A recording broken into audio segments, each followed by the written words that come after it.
Hi everyone, thanks for joining us in the PCGamesN Theatre at W.A.S.D 2022. My name's Alex Evans, I'm editor of Wargamer, which is PCGamesN's sort of sibling site covering tabletop games. We relaunched last year and we're here running the tabletop games section over there and hosting this panel. Thanks for joining us. We're going to be talking about, as you can see on the screen, the kind of relationship between the tabletop game world and video games in both directions, really. It's a two-way street.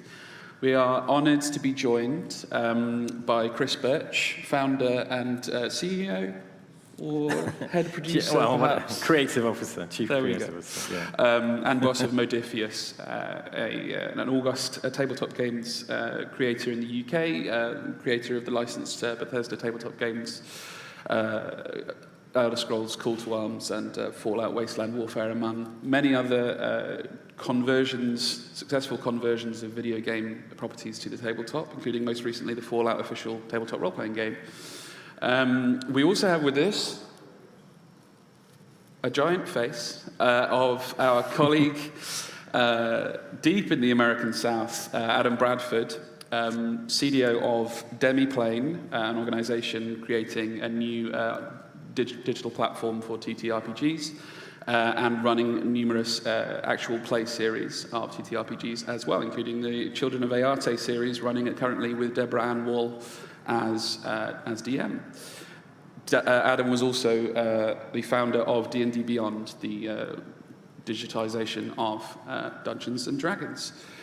We were going to have with us as well Matt Hart, creative director of Steamforged Games, another company working in the UK to create tabletop versions of video game properties, but unfortunately he's got the COVIDs, so so he couldn't join us today, unfortunately, but he sends his best regards.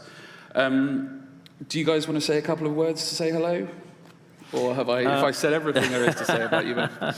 Well, I'm Chris Birch. I started Modiphius 10 years ago with my wife in a basement flat, and we're now 60 people working across the world. Thanks to COVID, we got rid of the offices.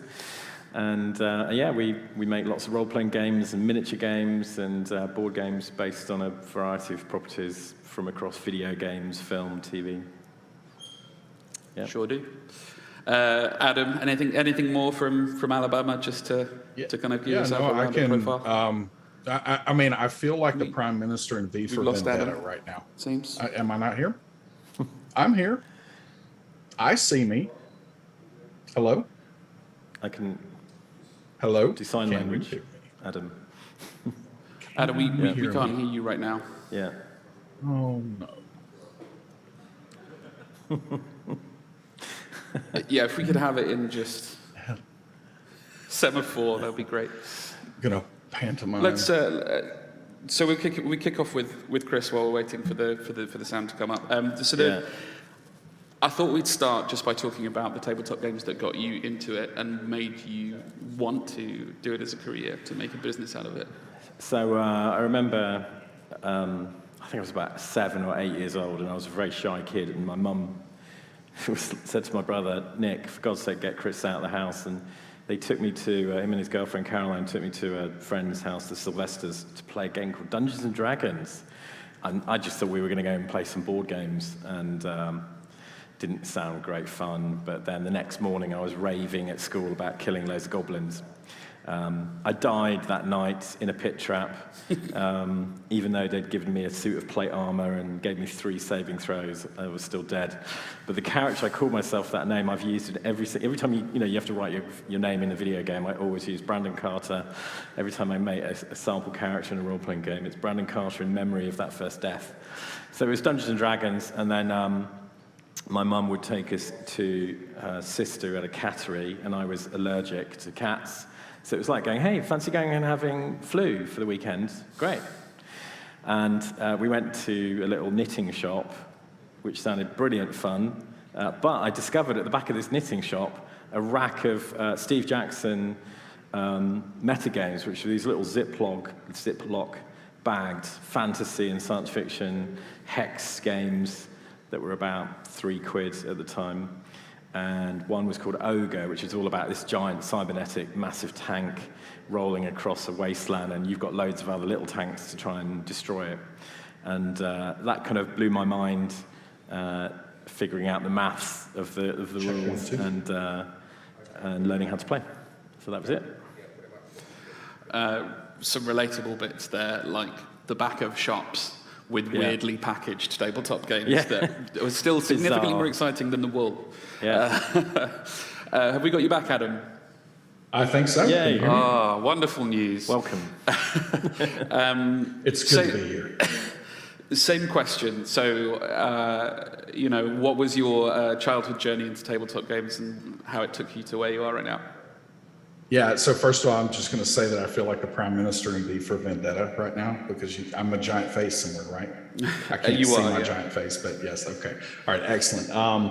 I don't get as cool of a title as CCO either. CPO is way less cool than Chief Creative Officer. I don't even know what the D stands for. But when I was a kid, really my first introduction to what I would later recognize as tabletop games was the Saturday morning cartoon with Dungeons and Dragons. And so at the time, I wanted to get on that roller coaster and go to a faraway land. I grew up here in Huntsville, Alabama, and so this is a very authentic Southern accent, but this is also the Bible Belt, and so as you can imagine, in the early 80s, there was the Satanic Panic going on. And so many of the people who, were around me at the time, there is no way in the world that I could have played something like Dungeons and Dragons. It was not going to be anywhere around me, but watched that cartoon, fell in love with it, and I didn't even realize it at the time, but I would go back to class and I would have graph paper out during the remediation period, and I would be essentially playing one of these games without realizing that's what was going on. We weren't rolling dice, but we were saying, hey, pick a number between 1 and 100. And, if you're close enough, you're going to succeed on what you're doing. So we were kind of making our own tabletop games in those days. But when I was maybe 13, we had a very brave person, it actually through, ironically, the church where we were attending at the time, that said, hey, I think you're going to really, really love this game, because he knew we were all Star Wars fans. And so we gathered over at his house. It was almost like a secret, forbidden thing. So we went over there, and he pulled out the fantastic W.A.S.D games, D6 version of Star Wars, and so we started playing the Star Wars role-playing game at the time, and I just remember just fistfuls of D6 dice and 14 D6 on my blaster rifle, and just dropping that down on the table. But yeah, so we played Star Wars because for whatever reason, it was in the Bible Belt, and with that Satanic Panic going on, it was okay to use the mystical energy field known as the Force, but magic was something that was a little more off limits. And so we played the Star Wars games version of that for a couple of years, and it wasn't long before just wanted more. And so the first time that I played Dungeons and Dragons, a year or two later, we played Dragonlance in 2nd edition, and I remember the moment where I knew that there was nothing else that I would be able to do with the rest of my life was rolling up first Dungeons and Dragons character, and the Dungeon Master was making us use stats all the way just straight down. So we were doing the method where whatever you rolled, the scores. And so I rolled an 18 for strength with my first roll, and then I nailed the 00. So super, super rare to do. And so I liken it to, playing golf for the first hole in one and then chasing that high for the rest of your life and never been able to do it again. But yeah, so loved that Paladin Knight of the Rose character that I played in Dragonlance, and it was over with for me at that point. I did it all the time. I think we can all relate to, if you've played D&D more than once, like the moment of getting to know your first character is a significant one. I'm really interested in the role that you're both playing in the tabletop game industry right now. It's common knowledge that even since before the lockdown, but supercharged by the lockdown, surprisingly to some, tabletop games are in a boom right now. Like, if you look at, I'm going to say the word, Games Workshop shares as a bellwether of the industry as a whole. They've gone mental, but so have smaller and up-and-coming organizations. Modiphius, for one, has been much more successful, I think, in the last few years, and taken an upward turn. What's your experience of said boom in the last few years? What have you experienced of it? When did it start for you, and how long do you think it might continue? I think the boom really started with Kickstarter because suddenly, I mean, us included, we launched with Kickstarter and, you know, raised $250,000 for our first project. And lots of people were just coming out of nowhere, you know, with some relevant experience and putting together a Kickstarter and getting, you know, anywhere from 10 grand to hundreds of thousands. And that has pumped so much money into the industry, into the people that work in the industry, into freelancers, into creating new product. You know, we were the first, I think, Call of Cthulhu books for Axel and Cthulhu, the first books we made. And you saw this step change in quality because now you could raise enough money to make a color book, a hardback book, have loads of beautiful art. When before Kickstarter, really, you had D&D, and you know, you had Pathfinder, and then everyone else was just getting by, doing whatever they could to get a book out, and often that meant it was just pages of white text, which is what I hated about it. I remember I was a club promoter doing rave parties from 9 at night till 9 in the morning, and big dodgy parties in the middle of the countryside, and so I wasn't gaming for like the best part of my 20s, and I came back and I was like, they still look the same, nothing's changed. And that's when I started it. It was why I was determined. It's got to be color. It's got to look amazing. It's got to blow people away. And so Kickstarter has just, well, and also there's a lot more money has come in from Kickstarter that didn't exist in the industry before that. So clearly, well, they reached a lot of new people, but people were suddenly like, now I will spend my money on this. So all the people in the industry who were fans were suddenly finding stuff that they couldn't resist to buy.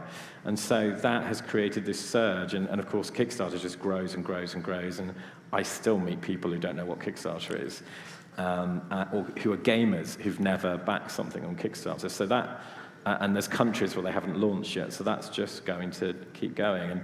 And of course, COVID had that big surge. You know, PDF sales went nuts. Miniatures went nuts because suddenly everyone was painting their pile of shame, and you know, even though they couldn't maybe play, they were still being able to take part in the hobby, and so that's just, it's been this like just an injection of adrenaline into something that was already growing really fast. It's certainly been our experience. Just, you know, we cover the news of the industry and just the number of games coming out on Kickstarter, and of course GameFound and the kind of other crowdfunding sites set up just for our industry. It's happening very quickly. What's your experience of the same sort of thing, Adam? Quickly hides his pile of shame of miniatures that are not painted yet. And I can't let it go without saying something about the first time that I met Chris, and he mentioned, you know, rave parties. I might not even be using the right term there, but I was utterly fascinated, and I think we need a panel follow-up with him talking about that experience. But yeah, that's 9:30 tonight. Okay, excellent. I didn't know it was on the schedule. But ultimately, crowdfunding, I won't cover that part because Chris has covered it really well here, but crowdfunding has absolutely had a massive impact on the growth of the industry. But the other element that I would mention is streaming. And so in my former life, founded D&D Beyond, and one of the incredible things about that was having access to just enormous amounts of data on a scale that you know, few in the tabletop industry have been able to have before.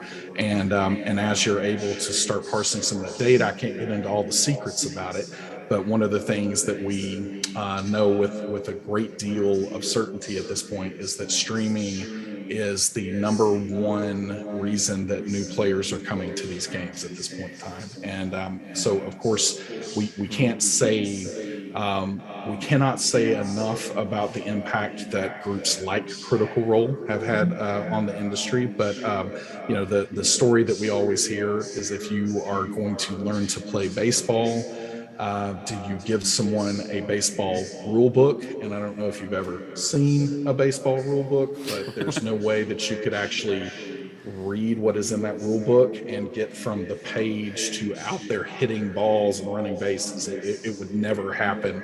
But if you're going to teach somebody to play baseball, you're going to take them to a game, and you're going to let them see people playing baseball in this case. And so that's what streaming has done for the tabletop space. It's allowed people to just, instead of the only way before we were able to learn is we had a family member or a friend that knew, and they took us under their wing and showed us how to do it, or we wandered into a game store and we somehow found the deep dark basement where people were playing, and we watched for a little while. Streaming has made that more accessible than ever, and over half of the new people coming to the game will cite streaming as the reason that they're coming into it. So I think crowdfunding for publishers has had an enormous impact and has allowed publishers that aren't the big 2 or 3 out there trying to do things to be able to,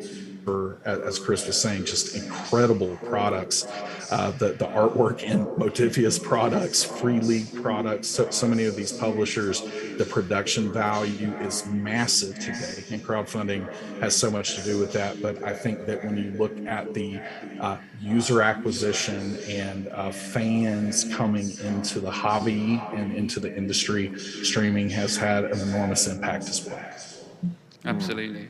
I think that kind of brings us quite naturally into, this panel is looking at the two-way street between tabletop and video games, or rather tabletop and digital gaming, I should say. And Adam, your brainchild, D&D Beyond, is a big part of that. That transition that's happening for D&D and for other TTRPGs. So I was going to ask, in parallel to what's happening with TTRPGs with that, we've also got a resurgence of what was computer RPG, the CRPG genre is coming back. Larian Studios has been hugely successful with its games in the last 5 years, which are essentially, creating a D&D-like world, a TTRPG-like world, a TTRPG-like game experience, but with beautiful graphics. These are all examples of tabletop games making the trip back into digital. What's your experience of that, Adam, and how do you think that some of those examples are changing the way that we play tabletop games? Yeah, it's a really big question, and I want to make sure that Chris gets to talk. So I'm going to try to be as brief as I can here. But I think that the evolution of that and how that has come up over the years, the word that keeps coming to mind for me is just really natural and organic, because I think that as we play tabletop games, especially tabletop role-playing games, what connects us to that, I think, as human beings, what's a primal need for humans is storytelling.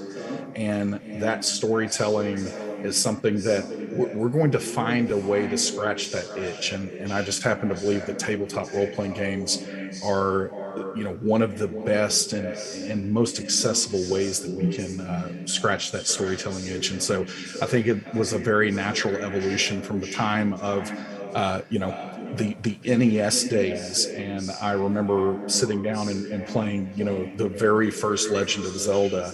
And, when you come back and play that today, if you really try to divorce yourself from the nostalgia, there's not a lot going on in that game. But the thing that was happening was it was giving you a framework for your mind and your imagination to be able to fill in the blanks there. And so I think as video game technology has just advanced so much in the last few decades, we are seeing a moment now, especially, and of course it was a sweet spot with Baldur's Gate and Planescape Torment, and all these games coming out in this real golden age of tabletop RPGs being translated into computer RPGs. I think today we are seeing this new resurgence because now people who have been playing both tabletop RPGs and some of these computer RPGs as they've been coming up and growing up, they are now wanting more out of that. And so one of the things that's happening is it's not enough to just play through someone else's campaign that the folks at Larian, for instance, have written. They want tools to start being able to tell their own stories. They want to be able to game master and jump in there like that. And so I think that we are on the kind of the steps leading into the front door of what's going to be another big push in this space. And I think that the thing that we're going to see is there are going to be more and more tools that are going to let people tell their own stories and have more flexibility in how that goes, instead of being completely on the rails like it has happened through the years here. But yeah, I think that I think that there is so much to be learned from the tabletop to the video gaming side of that. And I know that this is probably later questions, so I won't get into it too much right now. And then, coming back from that, there's so much that can be learned. And I think both video games and the tabletop RPGs benefit greatly from that. Sure. Do you have anything to add on that before we go on the other direction, Chris? I think you covered it. Very good. Well, he set you up perfectly, I guess. Yeah. The idea, I guess, is that games like Larian games and those kinds of things are perfect recruiting grounds as well for people who've grown up with video games and perhaps haven't yet been exposed in the way that teens in the 90s and 80s and 90s and noughties might have been to tabletop games. So they might play a game like that and then think, hang on, what's this based on? Yeah. And then come into our world. Is that something that you think is a mechanism you're seeing? I think... you obviously, both worlds are very similar. If you're a video gamer, you've probably been exposed to a lot of geek culture, whether it's tabletop games, role-playing games, board games. So there's a lot of crossover. You go into most big, sci-fi, geek sites, you're going to see articles like, about tabletop gaming, this has been licensed to create a game, or this has become a game, or this is becoming a movie. So it's all very close now. So I think if you're interested, it's quite easy to see that. And your friends, there'll be someone who's a D&D player or a board gamer who will introduce you. So I think it's a lot closer now, and it's a lot easier to see that information. Like when I was growing up, there was no internet. So it was literally, we were completely reliant on walking into a gaming shop, as I did. Well, it wasn't a gaming shop, it was a knitting shop. But or someone showing you a game. So, I think that's kind of probably the strongest part of it, and of course now you've got so many tabletop companies, pimping themselves out there in all the media. It's just the vivology there. And obviously many of the titles, many of the games that Modiphius makes are licensed from, as Adam was saying, storytelling is a thread that links all of these types of games. There are RPGs tend to be really driven by your experience of the story. Many of your games are based on, really story-heavy, rich RPG worlds that people have loved in video games, like the Elder Scrolls and the Fallout. This is a successful area. Like, many companies are trying to do what you do and convert these video game properties into successful tabletop games. What are the pitfalls of that? Like, what makes a successful adaptation? Well, it takes a long time. Star Trek, that's a good example. Actually, no, sorry, let's talk about video games. So Elder Scrolls Fallout. I knew the people at Bethesda from when I had a t-shirt company. I was had a company called Joystick Junkies that was video games, cool, arty clothing. And I was talking to Bethesda about doing some clothing back then. And when I'd started Modiphius, I think 2 or 3 years in, I was like, oh yeah, I should talk to Bethesda. And reached out to this contact, got introduced to someone else, and every 6 months I'd prod them going, hey, any chance we could talk about this? Didn't hear back, an occasional email that acknowledged we existed, but that was it. It took about 3 years before that person changed, new person came in, hey, can we do something? And then I remember finally getting a phone call, and I was walking through Hyde Park with my wife just on a day out, and they rang me. I was like, oh, so what are you interested in? I was like, I don't know, Fallout, Warhammer. And they were like, yeah, sure, sounds great. Let's get a proposal together. But then that took quite a long time, and because they're busy, and for them, a big video games company, this is part of the problem, is they're making hundreds of millions, and you're offering very small fractions of that as potential revenue. And it's a huge amount of work, because a war game or a role-playing game is 200-300 pages of a book. Someone's got to read it. And that someone, usually they don't have big licensing teams like the film companies. It's someone in the team, like the art director, has got to read the book, and they're busy making the game. And a lot of the video games companies don't want them being distracted, because this has a huge impact on their schedule. So, we had to take our time, and eventually, after about 5 years of talking, we got a deal. I remember getting the contract, and like, oh my God, we did it. And then, we proved what we could do. We gave them these beautiful miniatures. We showed that we knew the property. And, and it's very tough at the beginning. It's very strict. You've just got to make sure everyone working on the project absolutely loves it, and everything you deliver is perfect. And then after a while, they were just approving everything. All the miniatures went through. I mean, I think we've probably given them 700-800 miniatures now across Elder Scrolls and Fallout, and we've probably had 5 with comments, and one because the character was based on his wife, and he's like, no, you need to change this, please. And but otherwise, it's been great, and we've just won their trust, and apparently Todd Howard's got a whole set of the miniatures painted on his shelf now, and so but it's really, really hard work. But you're getting access to a global brand, so you're getting access to millions of fans, to all this imagery, all this world. So we don't have to go off and create something new. We don't have to create. I mean, we are creating some new IPs now because I want to own some more. But being able to walk into a license like Star Trek and Elder Scrolls and James Bond, all the stuff we picked up, gets you a big property with a huge audience that when you go, hey, Alex, we're making a game about Elder Scrolls, you go, fantastic. Yeah. I want to write about that. So it's really easy to get coverage. Whereas I go, hey, I've made a game about unicorns with rocket launchers. You might be a bit less dubious, a bit more dubious about that. So you're getting this enormous sort of marketing muscle and reach and content. But there's just enormous amounts of work, and you've got to pay a lot of money to get that. You have to do this big forecast where you've got to work out what are you going to make over 3 years, and probably give them of their share. You're going to have to give them about half of that up front. So you've got to have a lot of cash in the bank and know that you're making.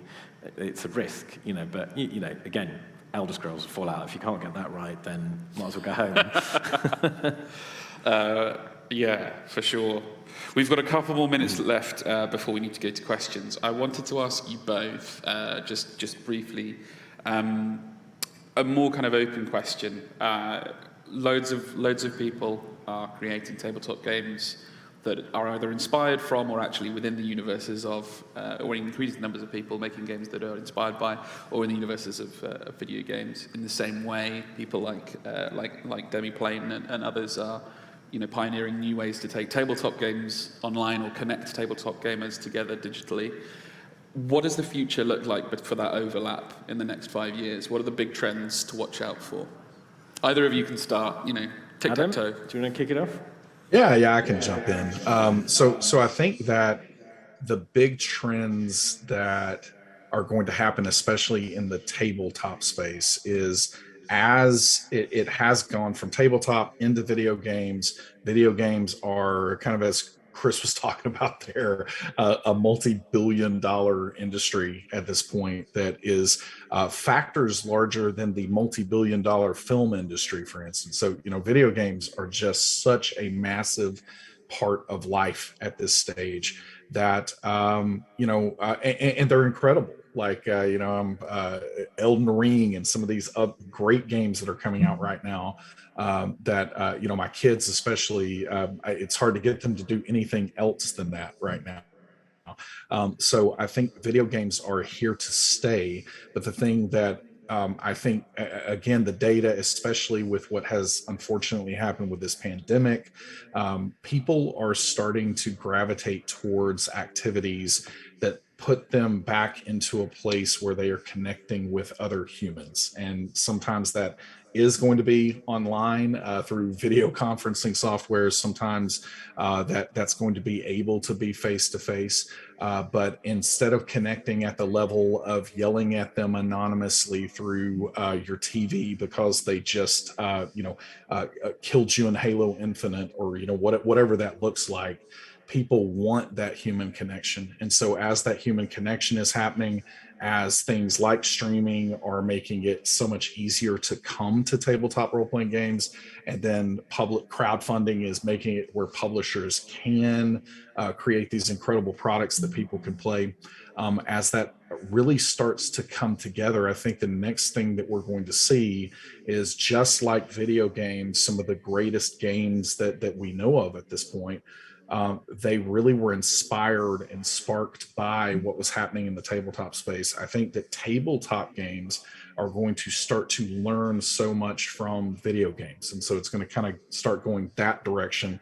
And even with D&D Beyond, when started that, so much of what we discussed back then, and then what I'm doing at Demiplane right now, where we are digitizing content for these games and trying to make it more accessible than ever, the thing that has always been at the fore of my mind is taking the best parts of video games and taking those best parts and applying them to tabletop RPGs. And so for a tabletop RPG, I think it's very important that it doesn't turn into a video game, because if we are trying to have it be a video game, then we'll just go play Skyrim instead of sitting down and playing the Elder Scrolls role-playing game. But I think that it is important to say, hey, video games handle this thing really, really well, or this other thing really well. We can learn things from that. We can start to incorporate that into this tabletop RPG experience and streamline it, make it easier, make it more accessible. And so I think that that's the thing that we're going to continue to see over the next 5 to 10 years, more and more convenience like that, more and more discoverability, being able to find people to play with, because I think that, that's one of the key things that video games currently have over tabletop RPGs, is if I want to play with someone on a video game, so much infrastructure's in place for LFG kind of functionality, all of those things. It's easy to go find someone to play with. With tabletop RPGs, that's a much harder proposition. And so I think that we can learn what those great things are about video games that are applicable to the space. And I think that's what we're going to continue to see more and more of over the next 5 years. Absolutely. And Chris? I think for me, I think accessibility is the big thing. So as Adam said, I think we as a company can now hire people all over the world because we don't need them to be in one office, and that being able to play with anyone around the world, and those tools, more and more easy to use tools sort of appearing in the market. But also, I think learning from video games. Video games now, gone is the day of having a little book in the CD, and no one ever read it anyway. But very intuitive tutorials that just let you get into the action, and it gets you playing in a really simple way. And for us, traditionally role-playing games, when I came back to it and discovered the books of white text, now we've got big books of colored text and lots of beautiful art, but there's still big books. And there's more and more, quick starts and quick to play guides. But I still think we struggle with the fact that you still got to read a 32-page booklet to get playing. And for me, in all our new releases, I'm really pushing for, I want you to start playing the moment you open the box. Not like, guys, I need to read this chapter for 30 minutes. Like, literally, start reading this, hand these out, start playing, you're in the Steam.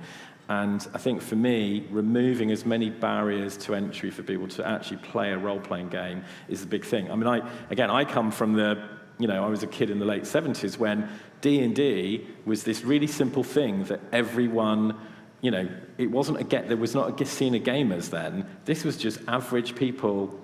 My brother was never a gamer. Him and his girlfriend just played because it was the cool thing to do. And it was so easy to teach people D&D back then. And we've made games complex because we like selling lots of books. And people want lots of cool books. They want lots of new content. And I want 20 books in this series that teach me all about the world. And that's fine. But at least you've got to have this simple introduction. And I think over the next couple of years, we'll see more and more products. And this is not just role-playing games. This is war games that just open the box, play. Just get rid of that barrier to entry. As a reviewer of tabletop games, I couldn't agree more. I lost count of the number of reviews where we've had to say, minis are fantastic, gameplay is wonderful, but I had to spend quite a long time looking for the instructions to build the minis that weren't there. Yeah. Or looking for the rules that weren't there. Or looking for, it's... a lot of tabletop companies need to take those lessons from the video game industry and kind of market to a wider audience and be more accessible. Yeah. Thank you so much, guys. We've got about 10 minutes left for questions. The way this works is, if you have a question, stick your hand up, I will pick you, and then you need to go and stand next to that microphone and ask it, because we are streaming the session, so you need to be by the microphone to ask a question. Hello, you were first. It was the chair. Hi, guys. You mentioned about playing board games, you need that human element. You need to meet up with your friends. And during this pandemic, I got quite into board games. I've collected quite a few now, to my wallet's dismay. But I've found, even though I've collected these games, because of the pandemic, I've not been able to play them with friends. And the way we got around that was on things like Board Game Simulator on Steam. So I was just wondering what's your guys' opinions on, if you can't meet up with friends to play a board game, playing a modded version of the game online with friends? Well, yeah, we've been using Tabletop Simulator and Tabletopia. I mean, our team used to get around tables and cut bits of paper up and prototype, and we've been using that to develop all our games. But actually, when we launched our Skyrim board game, we created a free Tabletop Simulator version of the first of the 2 campaigns for the Skyrim board game. So anyone could just go and play it online, and because the COVID was still in full force last autumn, and it was great. And also it was brilliant for me because I could because we couldn't get the prototypes made up in the factory in time, so I could go to big streamers and go, hey Julie, do you want to, I'll come online and we can play Skyrim on your stream together, and I'll show you how to play the game and talk about it and talk about the design of the game. And people at home can go and download it for free. So I think it's been amazingly useful, and I've been playing a lot more streamed games or just online games with friends using the software. It's nothing like getting it on the table in front of you, but it beats not playing games at all. There's a slogan. What about you, Adam? I think you might have something to say on this. Yeah, I think that, a little more with tabletop RPGs than board games, but many of the principles are very applicable with me. But, I do think that what Chris is saying is true, that when I am playing in person with people around a table, there is a magic and an energy that isn't as translatable to being able to play this online. And even, part of my literal mission in life right now is doing whatever we can at Demiplane to try to figure out how to make that part of the process of being able to play online as transparent as it possibly can be, where as much of that magic and energy can come through as it can, and trying to minimize those negative impacts of the distance, the negative impacts of not being able to, perceive the body language as closely, all of those things. And it's not an easy challenge by any means. But the thing that I can say, and I think that many of us have encountered this, and it sounds like you did as well, this pandemic has, necessity is the mother of invention. And so I think that when we got into a place where we had to either not play these games or play them and use the tools that were available to us to play them, I think it has really uncovered a great deal of opportunity and a great deal of learning for people who are in technology like I am, to try to figure out where those pain points are to, again, it's our mission. I think about it way too much. I probably should work less on it, but just trying to figure out ways to make that part of the process as seamless as possible. Tabletop Simulator and other tools out there are off to a really great starting point, but there's a lot more ground for us to cover, and that's the challenge that's ahead of us. Well, there's another trend for the future for you there. Yeah. Awesome. Thanks, guys. Anyone else? Hello, yes.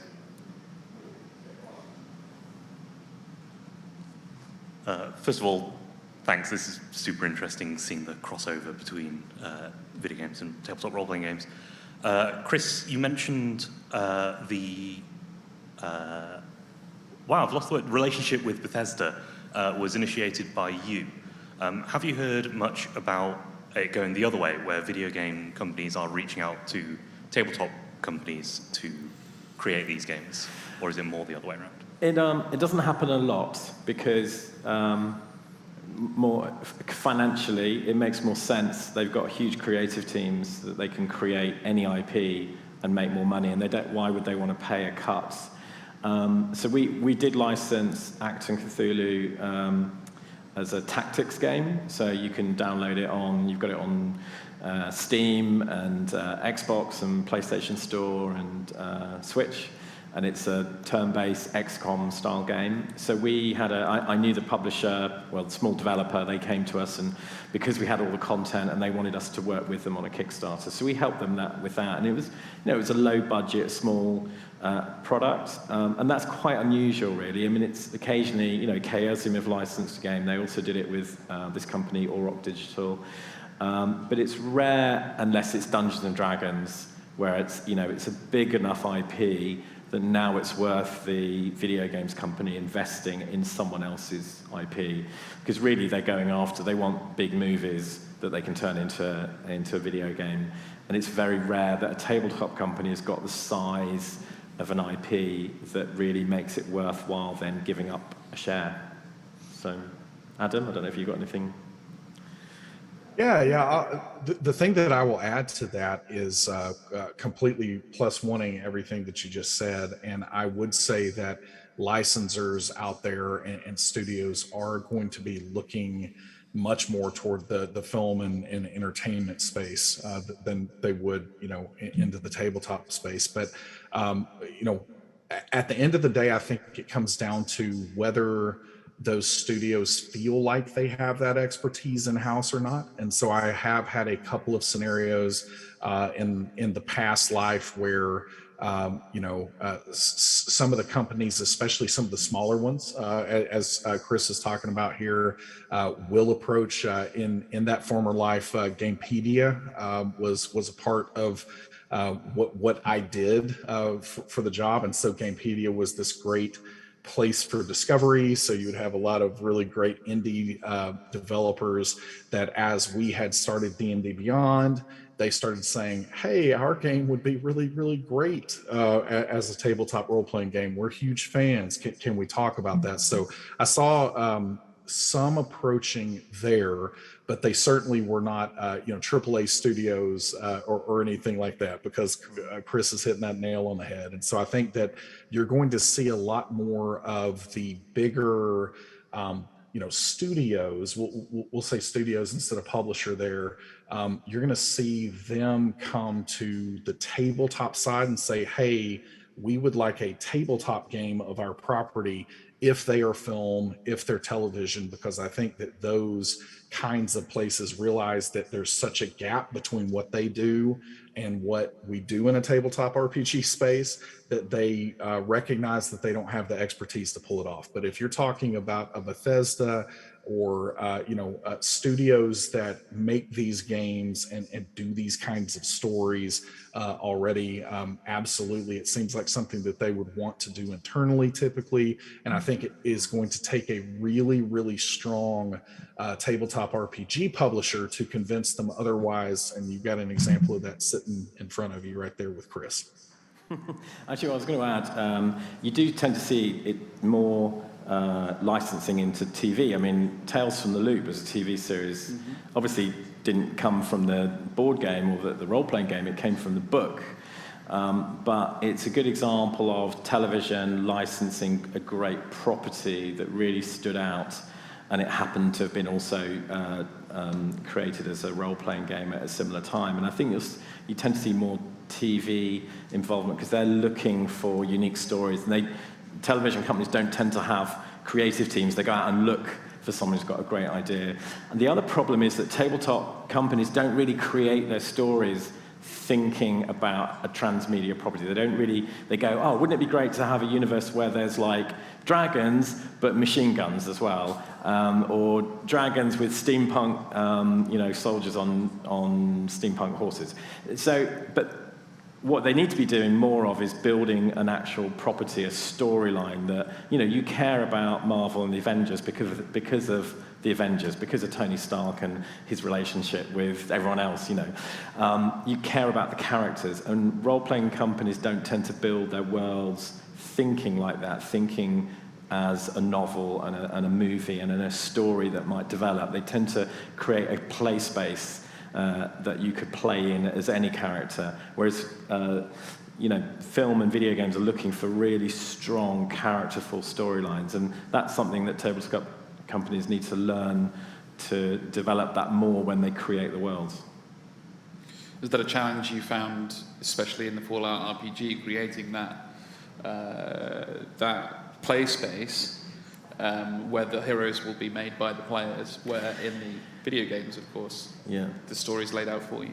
Well, I mean, the good thing with, like a Fallout or Elder Scrolls, you create a character from the beginning. Obviously, with our games, with the miniature games, is, okay, but now we've got multiple characters. And so what we always try and do, something kind of alluded to in the previous question, was, how do you do something that's different? There's no point recreating the video game, because we might as well go and play the video game. Whereas I was like, well, for Fallout, I want to have a whole crew. I want a whole bunch of characters. And yes, I might want Nora and my version of Nora with a laser rifle or whatever. But I also want these other characters and to see this whole story unfolding of them as a whole crew building up. Because I can't do that in the video game. I can't have a whole companion crew in Elder Scrolls. It's just me, unless you've got any of the mods. That lets you bring a couple of characters with you. So you always want to try and do something a bit different. Absolutely. Thank you. Sorry, I still want to ask a question. I think we've got time for one more. If anybody's got a question up the sleeve. No? Okay, well, we'll call it there. Please join me in a brief round of applause for our two panelists, Chris Birch from Modiphius and Adam Bradford at Demiplane. Thanks for joining us. Thanks so much for joining us. There's loads more talks and panels coming on in the PCGamesN Theatre for the rest of the show. Come and join us in the Wargamer tabletop and chill out zone over the way. We've got loads of board games, tabletop games to play, to look at, to walk away with. If you've got money to pay for them, they're not free. Have a good time, and thanks for joining us. And thanks again. Thanks.